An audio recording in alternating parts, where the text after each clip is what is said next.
Marlon desiste de sair do país por causa de Léo, e a decisão faz Bárbara perder o controle.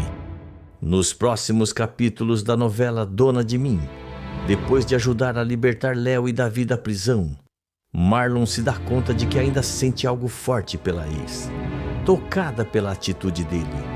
Léo o incentiva a seguir o verdadeiro sonho, se tornar policial.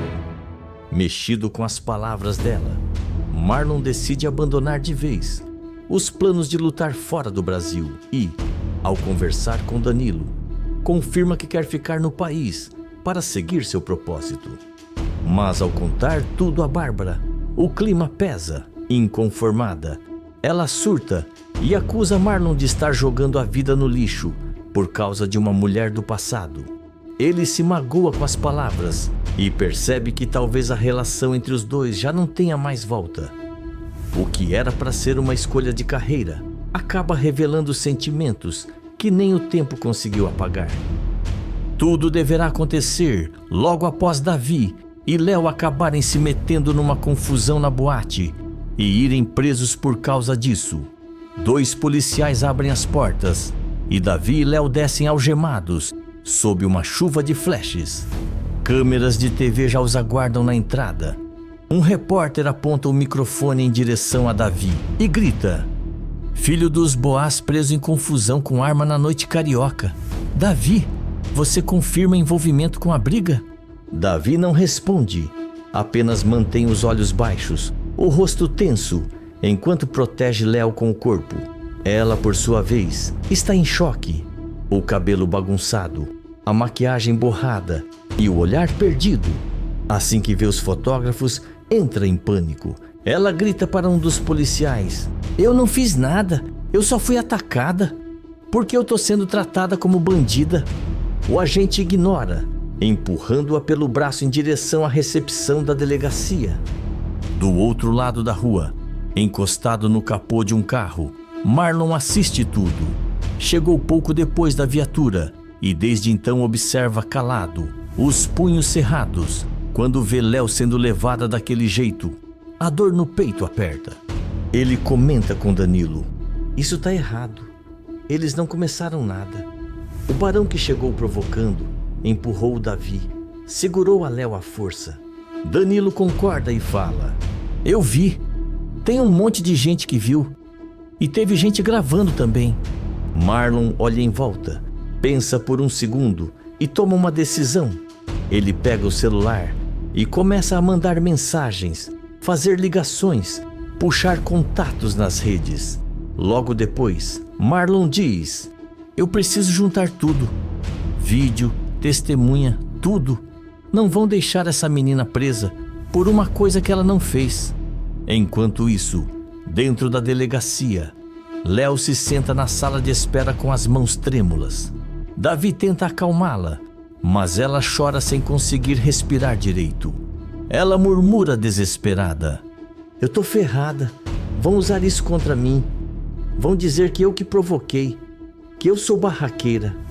Davi segura as mãos dela e fala com firmeza: "Você não tá sozinha. Eu tô aqui. A gente vai sair disso." Lá fora, Marlon age com precisão. Ele vai até a entrada da boate, conversa com seguranças, pega nomes e telefones, entra em contato com pelo menos 6 testemunhas, incluindo 2 clientes que gravaram a briga com o celular. Pede os vídeos, recolhe os áudios com os relatos e imprime tudo. Depois, atravessa a cidade até a delegacia, com uma pasta cheia de provas em mãos. Na delegacia, ele exige falar com o delegado, entrega o material e fala com firmeza: "Aqui estão todos os depoimentos, vídeos, ângulos diferentes da confusão. A Léo não agrediu ninguém e o Davi só defendeu ela de um ataque." O delegado analisa os documentos por alguns minutos. Em silêncio, assiste aos vídeos. As imagens mostram Barão se aproximando, agarrando Léo à força e sendo contido por Davi. Os relatos batem. As provas são consistentes. Depois de meia hora, o delegado volta à recepção. Ele declara: "Os 2 estão liberados. Foi legítima defesa. Minutos depois, Léo e Davi deixam a cela. Léo ainda trêmula. Davi passa o braço pelos ombros dela. Do lado de fora, a imprensa continua, mas agora com outra manchete pronta. A porta da delegacia se abre com um rangido metálico. Davi e Léo saem juntos, ainda atordoados pela noite anterior. O sol da manhã mal nasce, mas já há repórteres e câmeras posicionadas. Entre flashes e microfones esticados, uma voz se destaca. Não é de jornalista, é de Abel Boaz. Ele se aproxima com expressão fechada, terno escuro e óculos escuros que não escondem a raiva. Assim que vê o filho saindo da delegacia, explode. Parabéns, Davi, agora você conseguiu. Colocou o nome da nossa família no lixo. Davi para no meio da calçada, encara o pai e tenta manter a calma. Ele responde, firme: eu só defendi a Léo, pai. Você viu os vídeos? Sabe que a culpa não foi minha. Abel se aproxima ainda mais, o tom de voz mais duro, e fala: você tem ideia do que é ver o nome dos Boaz em site de fofoca com a palavra preso na manchete? Você se envolveu numa briga em boate. Você é herdeiro de uma empresa, não um marginal de rua. Léo tenta intervir, ainda abalada, e fala: a culpa foi do Barão. Ele atacou a gente. O Davi só quis me proteger. Abel a corta com frieza, sem sequer olhá-la. Isso a gente resolve em casa, entre família. Davi encara o pai, mas sabe que não adianta discutir ali. Ele respira fundo e apenas caminha em silêncio até o carro da empresa, sem responder. Léo observa, engole o choro e se despede com o olhar. Mais tarde, ainda com a cabeça cheia, Léo procura Marlon. Ele está na frente de uma academia, mexendo no celular. Quando a vê, se aproxima com um sorriso discreto.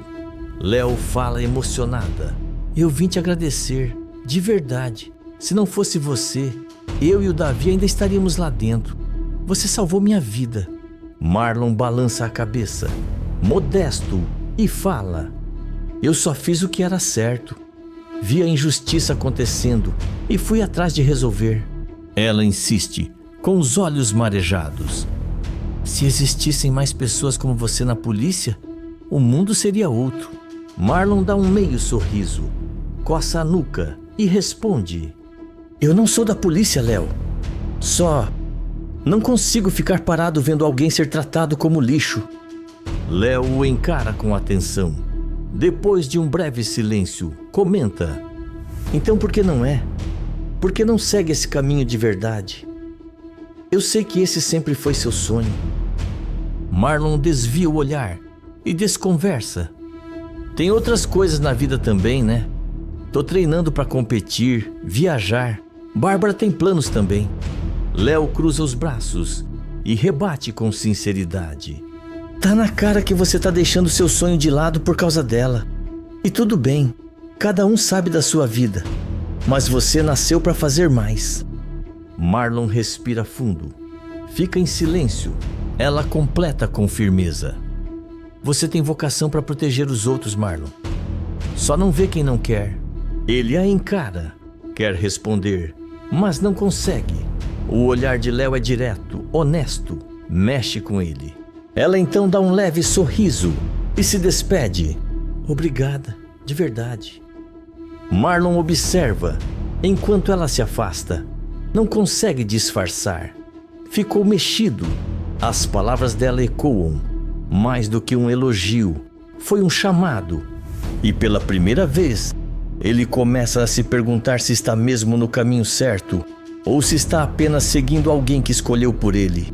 Os dias passam, mas a cabeça de Marlon continua no mesmo lugar, na conversa com Léo.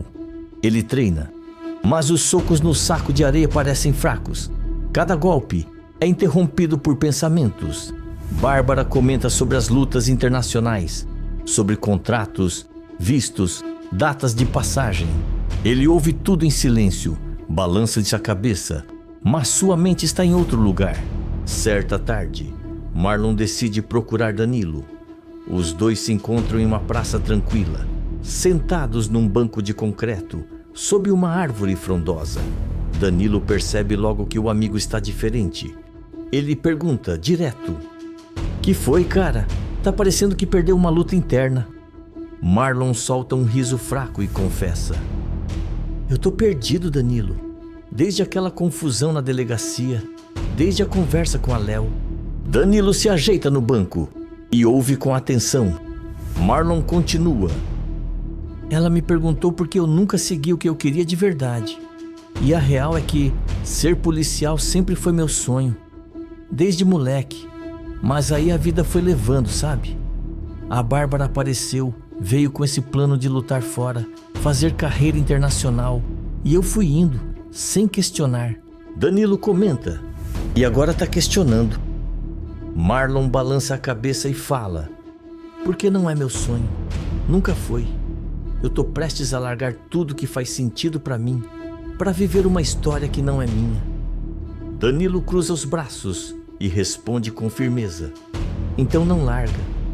Se tem uma coisa que eu aprendi com a vida, é que a gente não pode ignorar o que o coração grita. E pelo que eu tô vendo, o teu tá gritando faz tempo." As palavras batem forte. Marlon fica em silêncio por alguns instantes. Depois levanta a cabeça e diz: "Eu vou falar com a Bárbara. Não posso continuar fingindo." Naquela noite, ele chega em casa mais sério do que o habitual. Bárbara está no sofá, com o notebook no colo, lendo um contrato de viagem. Quando Marlon entra, ela sorri e pergunta: "A gente tem que ver o lance das passagens amanhã, tá? O treinador quer marcar as reservas." Marlon a interrompe, sentando-se à sua frente. Ele diz, calmo: "Bárbara, a gente precisa conversar, agora." Ela fecha o notebook, pressente o tom.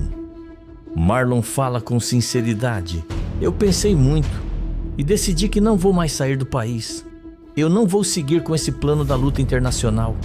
Bárbara franze a testa. Ela pergunta, confusa: "Como assim? Você estava animado? A gente estava alinhado." Marlon respira fundo e responde: "Tava seguindo o embalo, mas não estava sendo honesto comigo. Esse não é meu sonho. Eu quero ficar aqui. Eu quero tentar a carreira policial." O silêncio entre eles dura mais do que deveria. Bárbara o encara como se não o reconhecesse. A expressão muda de surpresa para decepção. Ela comenta ríspida: "Então você vai trocar uma oportunidade de ouro para virar policial? Você acha mesmo que isso vai te levar a algum lugar? Você vai ser um fracassado." Marlon sente como se tivesse levado um soco no peito. A dor não é física, é nas palavras. Ele responde magoado: "É bom saber o que você realmente pensa de mim, do meu sonho." Bárbara percebe na hora que passou do limite. Tenta se recompor, levanta e se aproxima. Ela murmura: "Marlon, eu não quis dizer desse jeito, mas já foi." Ele se levanta também, pega a chave do carro em silêncio e sai. E enquanto a porta bate atrás dele, o que era um plano de vida se quebra em 1000 pedaços. Escreve de qual cidade você está me assistindo, se inscreve no canal e ativa suas notificações.